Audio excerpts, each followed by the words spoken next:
Sister-in-law hated me for years, had a tragic miscarriage. Then we welcomed her back, but she told my child she was his real mom.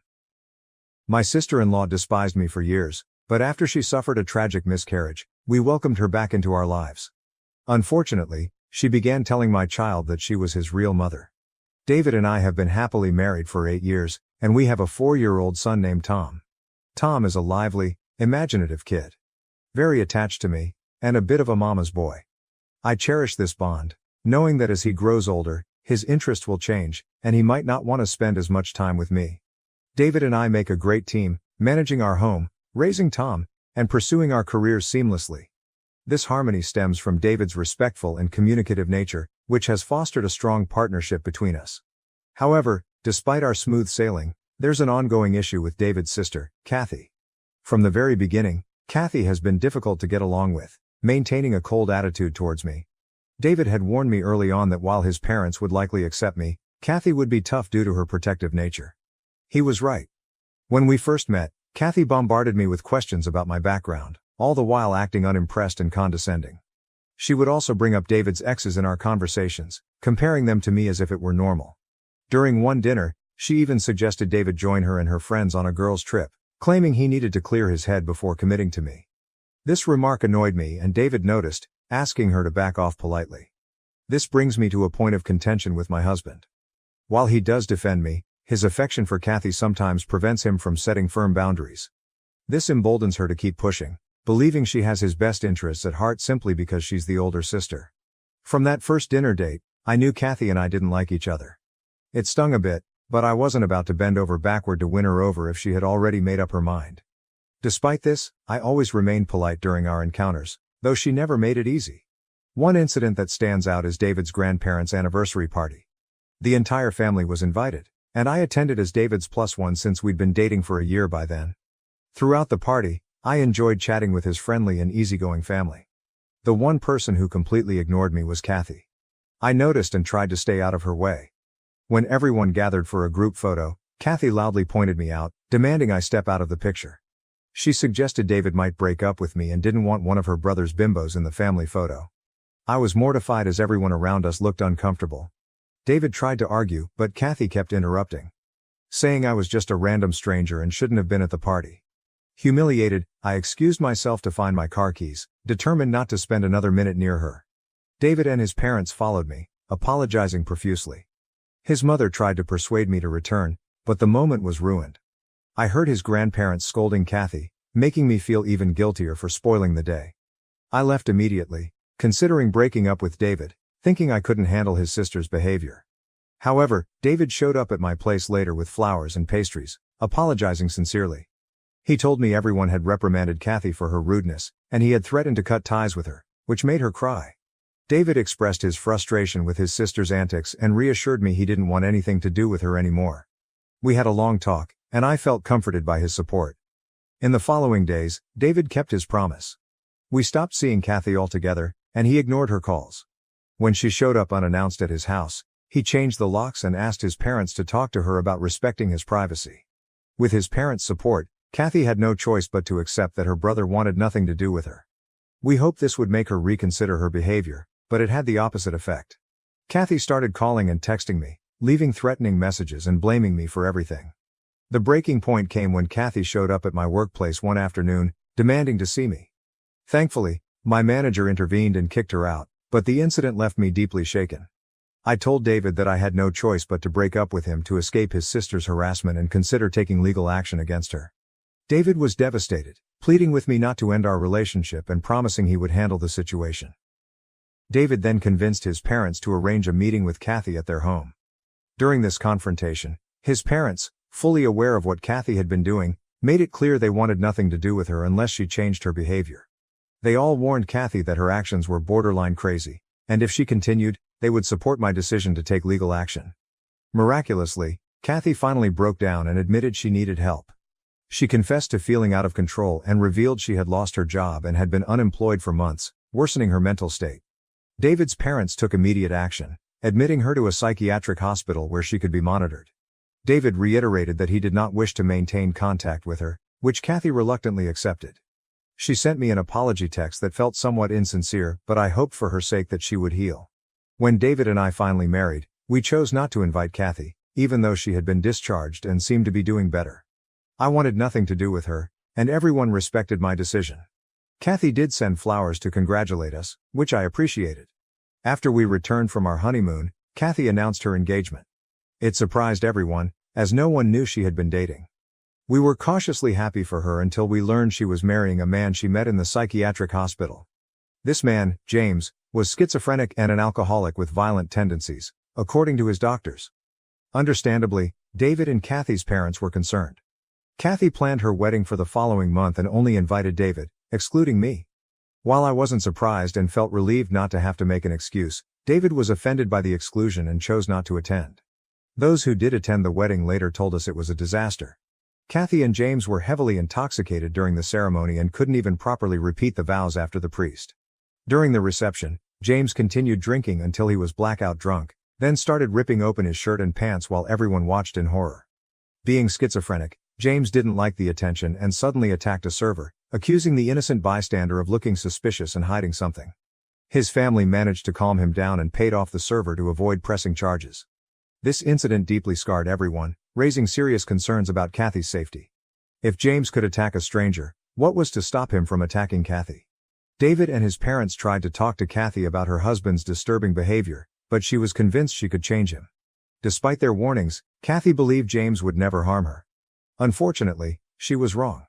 Over the years, James isolated her, cutting off contact with family and preventing her from seeking help. Though there were instances of police being called due to their violent arguments, Kathy refused to leave him, convinced he was the one for her. 4 years ago, I became pregnant with Tom, and we were all overjoyed. I wanted Kathy to be part of my baby shower, so we sent her an invitation. When we received no reply, David drove to her place to check on her. He discovered that James had cut her off from any communication with us and thrown away the invitation. David confronted James, but Kathy defended her husband, refusing to see his wrongdoing. Frustrated, David left, and we lost contact with her. Even after Tom was born, we did not reach out, and her parents eventually stopped trying to convince her, hoping she would be okay. The past few years with Tom have been peaceful and full of love. David and I have found a wonderful rhythm in our marriage, and Tom keeps us busy with his curiosity. David's parents visit every weekend to babysit while we have our date night, allowing us some time off and giving the grandparents quality time with Tom. Everything was going well until 8 months ago when Kathy showed up at our doorstep, muddy and disheveled, with no shoes on. We immediately let her in, and I fetched her a blanket as she was shivering. We hadn't seen her in years and were at a loss for words. David comforted her, asking if she was okay. Kathy looked numb, staring into space. Eventually, she revealed that she had just miscarried. We listened in shock as she recounted how she had gotten pregnant a month ago, initially believing James would be happy. However, he grew increasingly paranoid, fearing the baby would take her away from him. They fought frequently, and he even threatened to poison her food to cause a miscarriage. That day, she woke up feeling uneasy, and at the doctor's, she found out she had lost the baby. Numb and sick, she couldn't drive home, so she walked, eventually ending up at our house. She must have walked at least 20 blocks barefoot, but she couldn't remember why she had no shoes on. I felt so sorry for her and immediately gave her a hug. At first, she hesitated, but then she hugged me back. We sat there for 5 whole minutes as Kathy cried into my arms. We knew then that this was her way of asking for help. David seemed ready to confront James directly, but I convinced him to call the police and notify their parents, who were better equipped to handle the situation. His parents were incredibly grateful to have their daughter back and assured her of their unwavering support. When the police took her statement, they were as shocked as we were by the abuse Kathy had endured. James was arrested despite his protests and threats, continually denying his involvement in her miscarriage. However, Kathy's toxicology report revealed she had been poisoned, leading to the loss of her baby. In the end, due to James's mental issues and his incompetence to stand trial, the judge sentenced him to an indefinite stay in a psychiatric facility for treatment. Although this was frustrating, we were grateful to have Kathy back safe and sound. By then all my previous animosity towards her had vanished.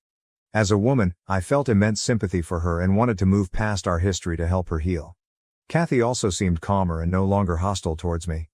When we felt she was ready, we introduced Tom to her, hoping it would aid her recovery. She grew very close to Tom in a short time, which none of us minded initially. This should have been my first red flag. Over the weeks, She found ways to spend more and more time with my son, often showing up unexpectedly at our house. Staying with her and David's parents made it easy for her to drive over unannounced.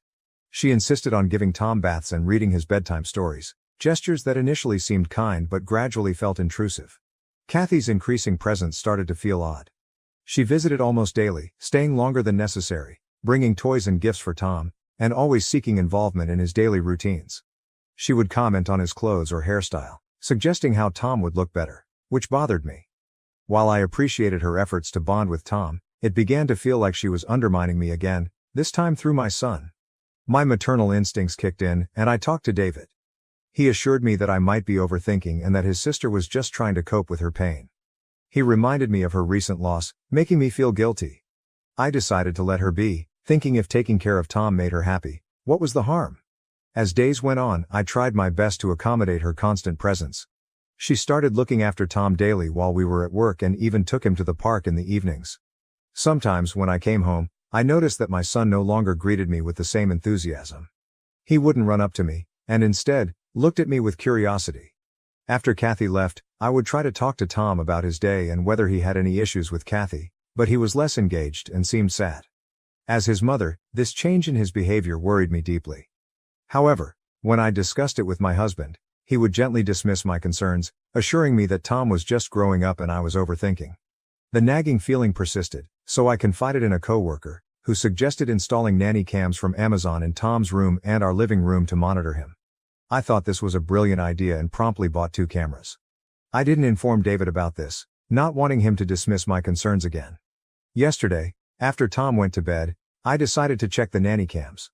While David watched TV downstairs, I retreated to my study to review the footage, which included audio. Initially, it was just Kathy playing and caring for Tom, appearing very good with children. However, I was shocked when she pulled a book from her purse, one I hadn't seen before. We usually have age-appropriate books for Tom, but this one was different. She read the book to Tom before his nap. As I listened, I realized the story was about adoption and how a mother sometimes gives her child to another mother to care for. Kathy added her own commentary, telling Tom that this was why she had left him in my care years ago because she wasn't ready then. My eyes widened in horror as she continued, claiming that she would always be his real mother and no one could love him more than she did. She kissed his forehead and left him to nap. My hands shook with anger as I realized what she had been telling my son, causing his strange behavior. This poor child must be feeling incredibly confused. I was ready to confront David and demand that Kathy never be allowed in our home again, but I held back. Instead, I decided to take a day off to spend with Tom and understand what Kathy had been telling him. When I informed Kathy that she didn't need to babysit, she reacted anxiously, insisting that she loved spending time with Tom. I firmly told her to back off, wanting a day alone with my child. David asked if I was okay, and I reassured him that everything was fine but that I needed a break. Later, I took Tom to his favorite park, and we spent the day playing, eating pizza, and laughing. I wanted him to feel safe before broaching the conversation about what his aunt had been telling him. He got a bit quiet. I reassured Tom that he wasn't in trouble and that he could talk to me about anything. That's when he opened up. He told me how Kathy had been trying to convince him for weeks that she was his real mother. Though he didn't truly believe it, she also told him that I would eventually leave him because only real mothers love their children. Her insistence made him scared to ask me about it, fearing I might actually kick him out. He said he loved me and didn't want to go live with Kathy. Hearing those words broke my heart. I stared at his tear-streaked face, seeing a small and vulnerable child instead of the joyful and playful boy I knew. I knelt down, gently took his hands, and assured him that everything would be okay. We would get through this together. I hugged him tightly, feeling the weight of his fears and pain. I felt like a failure for not protecting my son from this psycho. I promised him that he had nothing to worry about and that David and I would take care of it. However, my son then told me that David already knew about all this. I asked what he meant and he said, "I asked Daddy, and he knows about this, but he told me not to tell you anything." My blood ran cold as I realized that my husband, despite knowing what his sister was up to, had chosen to protect her instead of our son. He knew everything. I couldn't let my son be around these people anymore. I didn't want him to be confused and frightened about his own mother. I was his mother, and it was my job to protect him from this. I quickly drove home and packed our bags. I told my parents we were coming over and that if David asked, we would say I missed them and wanted to spend time with them. Luckily, my parents are very supportive and immediately said yes. As I write this, I've already explained everything to my parents, and they are as shocked as I am about what Kathy has been telling my son. David did call when he came home to an empty house, but I tried to sound normal, telling him I needed a break from our place and work. He sounded curious, but I assured him I'd stay with my parents for just a few days. We rarely fight, so I guess he didn't think much about it, even though my behavior must have seemed strange to him. I am so conflicted right now. I have no idea what to do. How should I confront this situation? Am I the asshole for distancing my son and me from my husband's crazy sister? Update 1. Wow, I woke up to over 600 comments on my post. I can't believe so many people on Reddit have come across my story. I used fake names throughout, so hopefully, none of David's family members will realize it's about him. To those criticizing me for not talking to my husband first, I assure you, I would have if my son hadn't already tried to talk to David. My mother's instinct told me that since my husband knew for weeks about our son's changed behavior and kept gaslighting me, a confrontation with him wouldn't have been productive. I needed to get my son out of the situation immediately, and he is now much safer with my parents. No one can feed him lies here, and that's all that matters. Kathy has been trying to contact me, sending multiple messages insisting she needs to see my son and how much she misses him. I plan to put an end to this at the upcoming family get-together at David's parents' place this weekend. This gathering has been planned for weeks because David's grandparents are visiting, and I thought it would be a nice time to spend together. However, given recent events, I will use this opportunity to speak my truth and ensure Kathy stays away from my son for good. Update 2. I'm back with an update. I finally confronted David as planned during the family get-together. I was so nervous beforehand, but I decided to bring the nanny cam recording as proof. To cut to the chase, I called out Kathy in front of everyone during lunch. She looked shaken and tried to laugh it off as if it wasn't a big deal. Then I showed the nanny cam footage and explained that I had recorded what she told my son. I watched the color drain from her face as I sent the video to the family group chat for everyone to see. Her parents were horrified as they watched her try to convince my son that she was his real mommy. Next, I confronted David and told him how he failed to protect our son. My husband looked really guilty but tried to justify his actions, saying he didn't think much of it and thought it would help his sister cope with her grief. He felt torn between supporting his sister's recovery and telling me about it, ultimately choosing to keep quiet. I told him that because of his actions, I no longer trusted him and couldn't let our son be around him or his family. For the first time in a long while, I saw my husband break down in tears, but I stood firm. I made it clear that I couldn't let my son grow up in a family where his father refused to stand up for him to protect his mentally ill sister. David and Kathy's parents and grandparents apologized to me and assured me they would make sure Kathy stayed away from our son. Kathy looked utterly humiliated but didn't have the decency to apologize. David kept trying to justify his actions, but I ignored him. I left shortly after the confrontation, feeling that my work was done and wanting nothing more to do with any of them. Update 3. I see some of you are confused about my decision, so I wanted to clarify. Yes, I plan on divorcing my husband. I know many of you suggested giving David a second chance since this wasn't entirely his fault, and I agree that he is a good man. However, being a good man doesn't automatically make him a good father. Just because we never had issues doesn't mean he was a good father to Tom. He should have addressed this from the beginning when our son came to him with doubts, instead of spending weeks trying to cover it up and gaslighting me. Both Tom and I can't trust him anymore. I welcomed Kathy back into my life with open arms after what she went through because, as a woman, I felt sorry for her. But in the end, she proved why I never liked her in the first place. I understand that Kathy's abuse was extremely traumatic, but that doesn't mean our son should have to suffer for it. She is an adult with mental issues, and although we thought she had improved, she clearly hadn't. However, what really surprised me was my husband. The fact that he prioritized her mental well-being over our son's shows why he should never be around Tom. He was always such a supportive husband, and I thought I could trust him, but his actions regarding Kathy have shown otherwise. I promise that from now on, I will protect my son no matter what. I am confident I can get full custody of Tom if I expose his family history during the custody battle. Thank you for watching. If you haven't subscribed yet, please do so and hit the notification bell to stay updated with more shocking real-life stories happening around you.